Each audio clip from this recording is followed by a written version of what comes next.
अगर 9 पूंछ क्यूबी के हमले के समय मिनाटो और कुशिना ने अपनी जान न दी होती तो नारुतो की जिंदगी आखिर कैसी होती। ये वही सपना है जिसे फैंस हमेशा सोचते रहे हैं और त्सुनाडे की इन्फिनिट त्सुकुयोमी वाली दुनिया में हमें इसका एक साफ सुथरा झलक मिलता है। उस ऑल्टरनेट रियलिटी में त्सुनाडे झील के बीच बने एक छोटे से पवेलियन में आराम से बैठकर जिराइया का नया नोवेल पढ़ रही होती है। इस कहानी में न तो मिनाटो और कुशिना की मौत हुई और न ही उचिहा क्लान का विनाश। जब क्यूबी अटैक हुआ, मिनाटो ने समझदारी दिखाते हुए 9 पूंछ की चक्रा को 2 हिस्सों में बांट दिया। एक हिस्सा वापस कुशिना के अंदर सील किया और दूसरा हिस्सा अपने बेटे नारुतो में। इस तरह ये तीनों, हीरो पिता, ताकतवर माँ और छोटा नारुतो, तीनों सुरक्षित बच गए। इस दुनिया में भी नारुतो ही 9 पूंछ का जिंचुरिकी है, लेकिन इस बार वह सीधे सीधे होकागे के बेटे का टाइटल भी रखता है। गांव वालों को अगर उससे कोई शिकायत भी होती तो भी खुलकर बोलने की हिम्मत नहीं पड़ती। एक सुबह नारुतो हमेशा की तरह देर से उठता है, जल्दी जल्दी कपड़े पहनता है, ब्रेड का पीस उठाता है और खिड़की से कूदकर बाहर निकल जाता है। पीछे कुशिना झल्लाकर मिनातो पर बरस पड़ती है, तुम भी कभी इस बच्चे को 2 बातें समझा देते। बेचारा मिनातो मासूम सा चेहरा बनाकर हाथ से अखबार उठाकर अपनी शक्ल छुपा लेता है, जैसे कि वो कमरे में हो ही नहीं। मिशन पर जाते वक्त नारुतो एक मास्क की दुकान के सामने से गुजरता है। अचानक सामने आ जाने से दुकानदार घबरा जाता है, लेकिन तुरंत मुस्कुराकर बोलता है, अरे ये तो नारुतो सामा है, ये मास्क तो आपकी तरफ से फ्री। दुकानदार झूठ मूठ हंसते हुए कहता है, मैं होकागे सामा का पैसा थोड़ी लूंगा। नारुतो पैसे ढूंढने के लिए अपना फ्रॉग वॉलेट चेक करता है, पर वो खाली होता है। वह शर्माते हुए हाथ हिलाता है और बिना मास्क लिए आगे बढ़ जाता है। जैसे ही वो दूर जाता है, दुकानदार तुरंत अपना नखरा दिखाता है। बीवी को बोलता है, जरा यहाँ नमक छिड़क देना, बदनसीबी टल जाएगी। अगर वह होकागे का बेटा ना होता तो उसे गांव में कोई खास तवज्जो नहीं मिलती। चलते चलते नारुतो मन ही मन चिढ़ा हुआ है। लोग हमेशा बस होकागे सामा ही कहते हैं। उसे लगता है वो बस अपने पिता की परछाई बनकर रह गया है। एक तरह से उसका गुस्सा भविष्य के बोरुतो जैसा ही है, धीरे धीरे खुद को साबित करने की बेचैनी। आगे बढ़ते हुए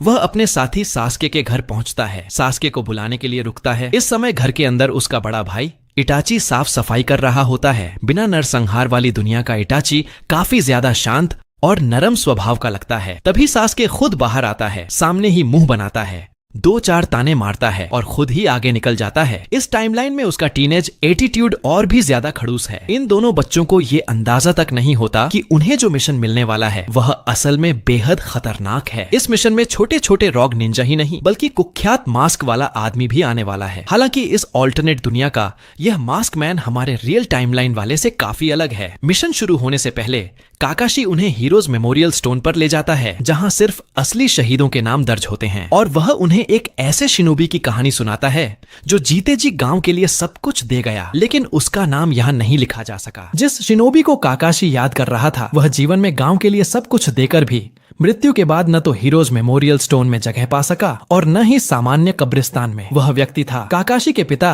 साकुमो हताके। उसने साथियों की जान बचाने के लिए एक अहम मिशन बीच में रोक दिया था जो उस दौर के नियमों के खिलाफ था, इसलिए उसे सम्मान से नहीं बल्कि तिरस्कार से याद किया गया। काकाशी बच्चों को उसका नाम नहीं बताता, लेकिन गंभीर स्वर में कहता है, निंजा दुनिया में जो नियम तोड़े उसे बेकार समझा जाता है, लेकिन जो साथी की अहमियत न समझे वो तो बेकार से भी बदतर है। नारुतो और साकुरा ये बातें सुनकर तुरंत ट्रेनिंग करने भाग जाते हैं। सिर्फ सास्के वहीं खड़ा रह जाता है, सोच में डूबा हुआ। हालांकि वह काकाशी की बातों पर नहीं अटका, बल्कि ये सोचकर चिढ़ रहा था कि उसे और नारुतो जैसे बेवकूफ को एक ही टीम में क्यों डाल दिया गया। सास्के साफ कहता है, हमारी पावर लेवल में बहुत बड़ा फर्क है। इस पर काकाशी शांत होकर पूछता है, तुम इतने टॉप स्टूडेंट हो, फिर भी तुम्हें कभी एस रैंक मिशन क्यों नहीं मिला? क्या तुम्हें सच में लगता है यह सब नारुतो की वजह से है? सास्के तुरंत मना करता है, लेकिन काकाशी जवाब देता है, हो सकता है सच्चाई ठीक उलट हो। यह सुनकर सास्के और भड़क जाता है। वह जल्दी से नारुतो और साकुरा के पास पहुंचता है, जो अभी चर्चा कर रहे थे कि क्या नारुतो कभी होकागे बन सकता है। सास्के बात पकड़ते हुए कहता है, हो सकता है नारुतो सच में होकागे बन जाए। नारुतो यह सुनकर खुश हो जाता है। उसे लगता है कि पहली बार उसे मान्यता मिली, लेकिन अगले ही पल सास्के ताना मार देता है, और नहीं तो क्या, तुम चौथे होकागे के बेटे हो, कुछ करो या नहीं, पापा की पोजीशन तो मिल ही जाएगी। इतना कहकर सास्के पेड़ से कूदता है और नारुतो को एकदम जोरदार शिष्य गेंदान मार देता है। तुम जैसे को हराने के लिए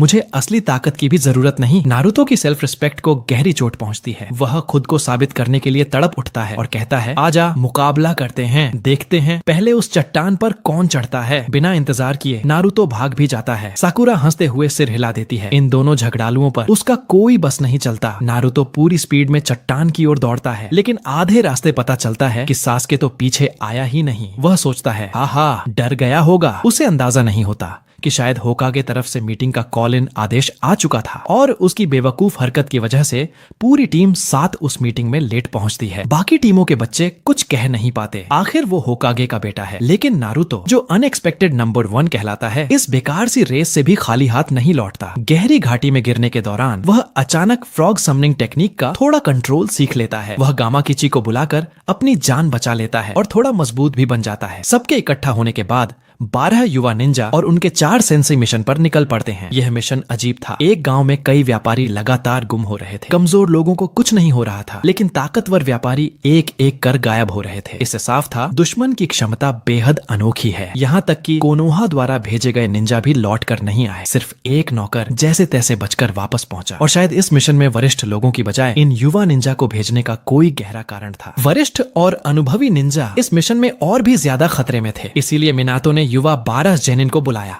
उसने आदेश दिया, गायब हुए लोगों को ढूंढो, जैसे ही कोई मिले तुरंत गांव को सूचना दो, बिल्कुल भी अकेले बचाव की कोशिश मत करना। लेकिन नारुतो की शक्ल देखकर ही पता चल रहा था कि ये लड़का फिर से आदेश तोड़ने वाला है। मिशन लोकेशन तक सफर ठीक चलता रहा, लेकिन जैसे ही सभी टीमें मंजिल के पास पहुंची, अचानक चारों तरफ अजीब तितली जैसे जीव दिखने लगे। नारुतो की हालत सबसे खराब। तितलियां देखते ही उसकी आंखों में चमक आ गई। वह उन्हें पकड़ने के लिए भाग गया। पीछे पीछे सास्के उसे रोकने दौड़ा और साकुरा दोनों को देखकर परेशान हो गई। तीनों बच्चे अपने अपने चक्कर में थे कि तभी अंधेरे में एक सफेद मुखौटा पहने आदमी उभरता है। वह तुरंत एक टेक्निक इस्तेमाल करता है, 8 ट्राइग्राम्स पाल्म स्ट्राइक। काकाशी को अचानक तेज छाती दर्द होता है और उसकी सांसें रुकने लगती हैं। अगले ही पल जमीन फटती है और एक काला टेंटेकल निकलकर काकाशी को जमीन के अंदर खींच लेता है। जब साकुरा और बाकी बच्चे मुड़कर देखते हैं, काकाशी पूरी तरह गायब। सिर्फ एक चीज बची थी, वह फ्लाइंग रेजिन कुनाई जो मिनातो ने उसे दिया था। बाकी टीमें भी इसी तरह की स्थिति में थीं। चारों जोनिन शिक्षक रहस्यमयी तरीके से गायब। 12 जेनिन पूरी तरह सदमे में थे। हालांकि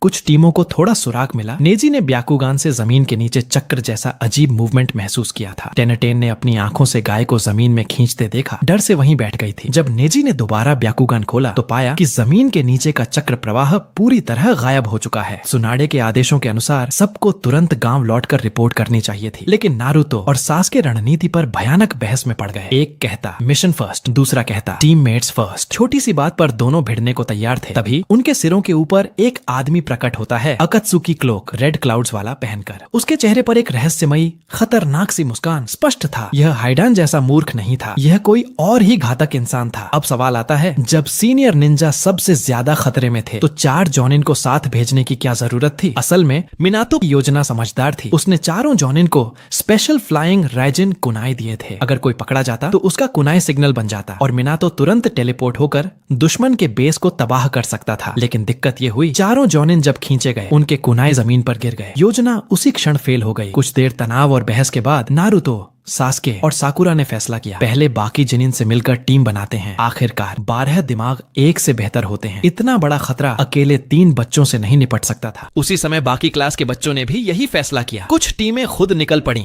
अपने साथियों को खोजने के लिए, और कुछ तो वहीं बैठकर इंतजार करने लगी कि जिनके पास स्काउटिंग स्किल्स हैं वो खुद उन्हें ढूंढ लेंगे। लेकिन किस्मत हमेशा आसान रास्ता नहीं देती। जो टीम लेट के चिल मार रही थी उसी पर सबसे पहले हमला हुआ। अचानक उन पर पेपर शुरिकन की बारिश होने लगी। दुश्मनों में ऐसे लोग भी शामिल थे जो विंड स्टाइल और वाटर स्टाइल में माहिर थे। 3-3 की टीम बनाकर एक के बाद एक कॉम्बो अटैक हुए और जेनिन टीम के पास लगभग कोई मौका ही नहीं बचा। दूसरी तरफ टीम 7 की हालत भी कुछ खास अच्छी नहीं थी। एक रहस्यमयी आदमी प्रकट हुआ, पूरी तरह काले कपड़ों में, एक ऊंची छलांग लगाई और लाल रंग के एक अजीब से सर्कल फील्ड के बीच उतर गया। फिर उसने अपनी जीभ से होंठ चाटे जैसे कोई खून प्यासा दैत्य हो। उसने हाथ में पकड़ा ब्लडी साइथ और एक कट मारकर नारुतो के गाल पर खरोंच डाल दी। खून उसकी हथेली पर आया और उसने उसे चाटते हुए कहा, अब तुम मेरे कर्स में बंध चुके हो, रिचुअल पूरा हो गया। यह इंसान था हिडन, लेकिन इस दुनिया में उसकी एंट्री बेहद स्टाइलिश और डरावनी थी। हिडन के चेहरे पर उल्टी मुस्कान थी। दर्द महसूस करो, ये भगवान का आदेश है। उसका शरीर अचानक काला पड़ गया। वह अपनी ब्लैक स्पीयर निकालकर सीधे अपने ही पेट में घोंप देता है और उसी वक्त नारुतो के पेट से खून फूट पड़ता है, मानो चोट उसी पर लगी हो। दर्द से नारुतो घुटनों पर गिर पड़ता है, हिल भी नहीं पाता। ऐसा लगता है जैसे अगला पल उसकी मौत का हो सकता है। उधर हिडान बच्चे की तरह खुशी से चिल्ला रहा था, दर्द का आनंद लो, इसी से रिचुअल पूरा होता है। अब सवाल उठता है, आखिर यह सब हो क्या रहा है? सीनियर निंजा के गायब होने का अकात्सुकी से क्या संबंध है? क्या हाइडन का रिकॉइल कर्स टेक्निक वाकई नारुतो की जान ले लेगा? दूसरी तरफ जिन तितली जैसे जीवों ने हमला किया था वे कौन थे? और आगे टीम 7 की किस्मत क्या मोड़ लेगी? यही से इस अध्याय की कहानी रुकती है। आगे देखना होगा कि नारुतो, सास्के और साकुरा इस खतरनाक अकात्सुकी जाल से कैसे बाहर निकलते हैं। नारुतो